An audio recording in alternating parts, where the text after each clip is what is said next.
Number 1. Work shift. When I was 19, I moved out of my parents' house and rented a little studio apartment by myself. At the time, I was going to school full-time and working at least 30 hours a week. I had a job in a small sub-sandwich shop. Because school was so expensive and I really needed the money, I agreed to work on Thanksgiving night. My family was a bit upset that I wouldn't be coming over, but they understood. I knew going into work that day that I would be by myself after 5 p.m. We really didn't expect the place to be busy at all on holiday.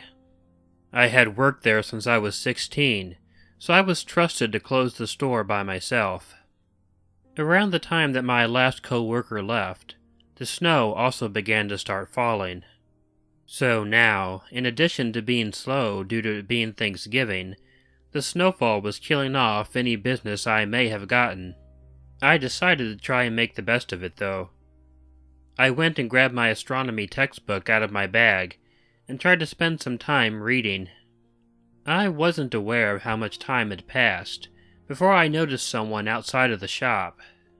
By this time, the snow was falling so hard that there was no visibility outside, beyond a foot or two. It was a guy. He came into the foyer and began knocking the snow off of his body. I put my book to the side and went over to the counter to put my gloves on. The guy walked in, and I felt uncomfortable right away. Not just because I was alone, though. It wasn't the first time I'd ever been in the store by myself with a customer. He just had a weird air about him that made me very uneasy. He kept looking around the place, like he was nervous for some reason. He was also a pretty big guy, wearing a jean jacket in the middle of a snowstorm. He walked up to the counter and began looking around. When I asked him if I could help him, he looked amused. "I guess you must be one of the lower employees," he commented.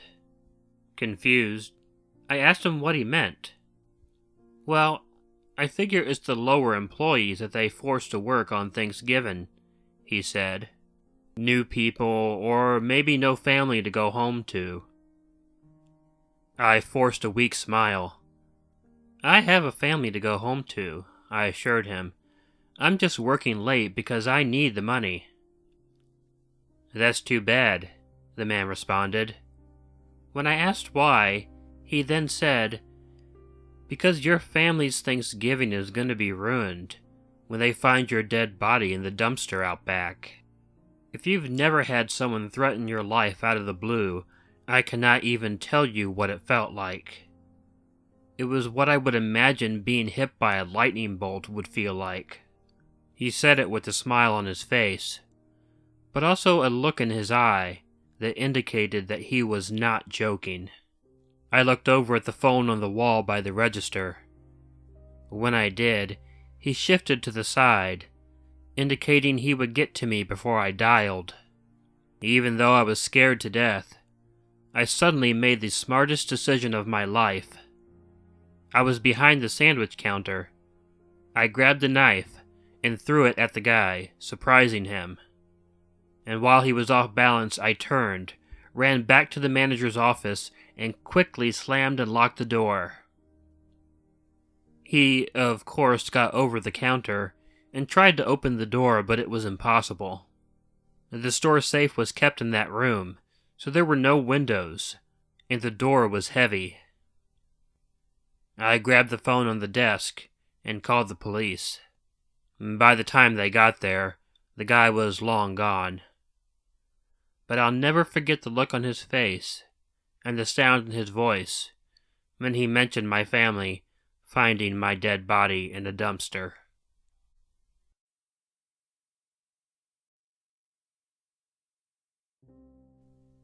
Number 2. The Hitchhiker. A few years back, I was making the ride home from college for the Thanksgiving break. I was a freshman at the time, and Thanksgiving break was the first bit of freedom I had from a really hectic schedule. I decided that even though it was a long drive home, that I would enjoy the free time to think. I have to admit that back then I was still rather idealistic. I tried to see the good in everyone, and it caused me to make a few mistakes. A very good portion of the ride was driving through cornfields. I'd hit a small town, then drive like an hour through cornfields, and then hit another small town.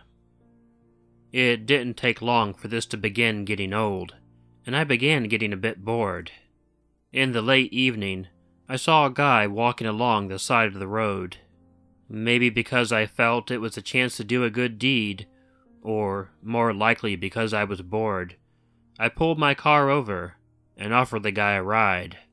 If you've ever picked up a hitchhiker, occasionally you pick someone up and you immediately regret it. I sort of did in this case. The guy was maybe a few years older than me. He was lanky and had long black hair and a scraggly black beard. He was wearing dirty blue jeans, a Metallica t-shirt, and a jean jacket. None of that was what bothered me, though. If that sort of thing bugged me, then my college campus would have been a complete nightmare, as it was filled with people like that. No, what got me about this guy was the way he talked. If I remember correctly, his name was Travis. After introducing himself, he then asked me if I had ever picked up a hitchhiker before. I told him that I had, once or twice, when I was a teenager and living at home. But it was only ever other high school students. After I told him that, Travis began talking about hitchhikers.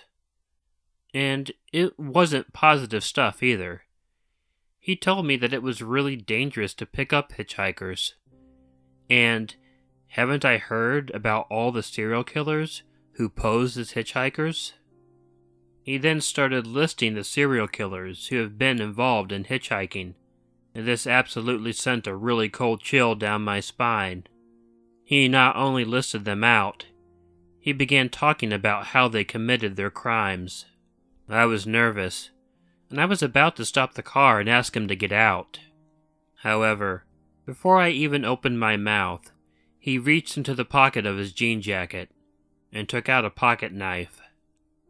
I felt a jolt inside me, but hope he didn't notice. Travis flipped out one of the blades of the pocket knife and immediately began cleaning his fingernails with it. I did my best to pretend like I didn't even notice. I asked him again where he wanted me to take him. He lived in a house outside of the next town. I asked him what he'd been doing so far away from home, and he said he was just visiting some friends, and they hadn't offered him a ride home. I kept trying to think of a way to get rid of the guy. My fuel gauge gave me that opportunity to at least stop the car and try to get away from him. I noticed that it was pretty low. We were in town at this point, and I knew I could find a gas station.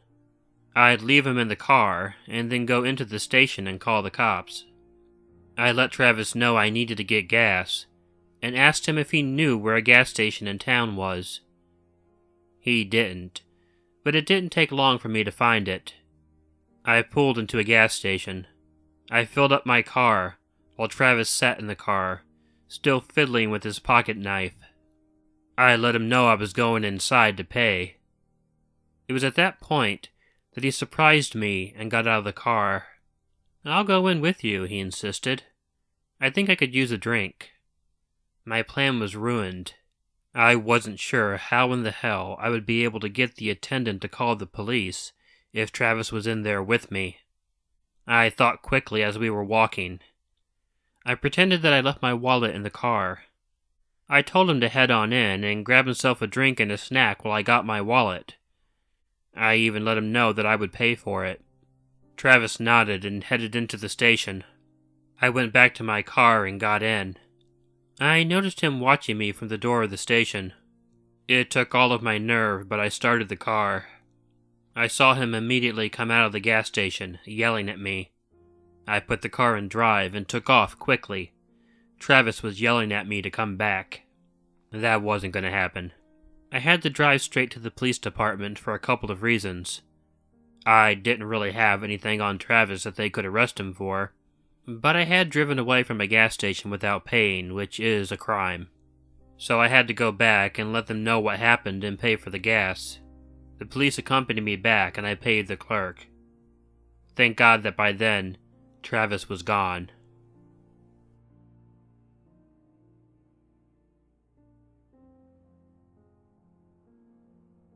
Number 3. Turkey. The strangest thing that ever happened to me on Thanksgiving happened when I was about 10 years old. My dad was working that night, so only my mom and me were home for dinner. We lived in a slightly rural area. And what I mean is that we weren't way out in the country, but the houses in the neighborhood were not side by side either. Ever since I have grown up, I've started having Thanksgiving dinner earlier in the day. But when I was younger, my parents didn't do it that way. In fact, I was a bit surprised when I found out that it was normal to have it earlier in the day. We always had our dinner in the evening, no different than we would have any other meal any other day. This year was the first that we were having without my dad home. He had been promoted recently, and part of that promotion had him working on holidays. That part was terrible, but he did make a lot more money, so we had things a lot nicer. Anyway, my mom and I were just sitting down to dinner.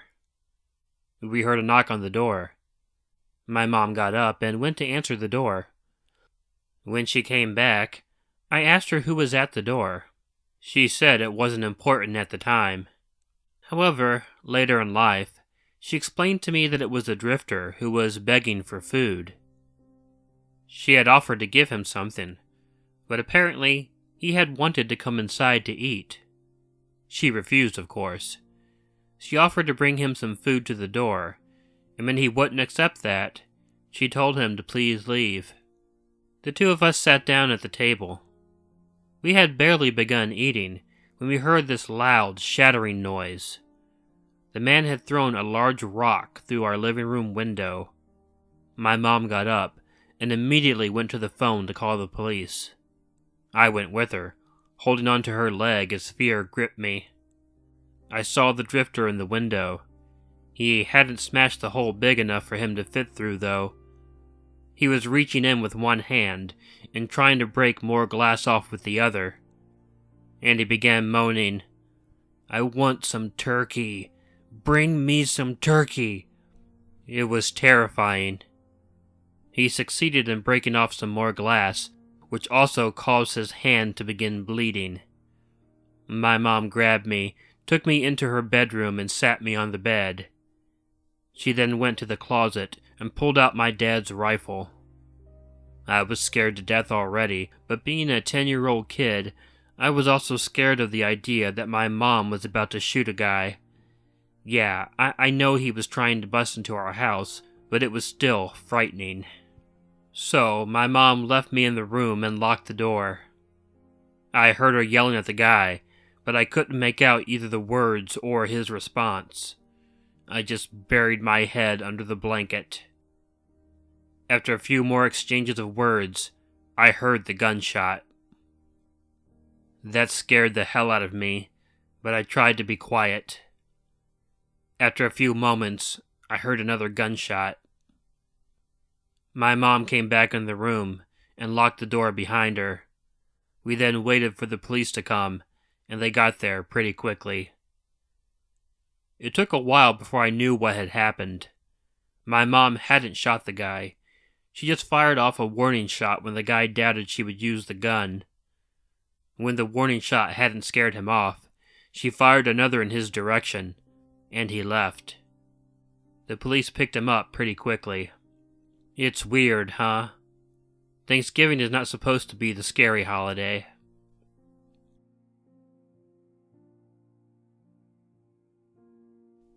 Hey all, Killer Orange Cat here. If you like this video, please let me know by hitting the like button.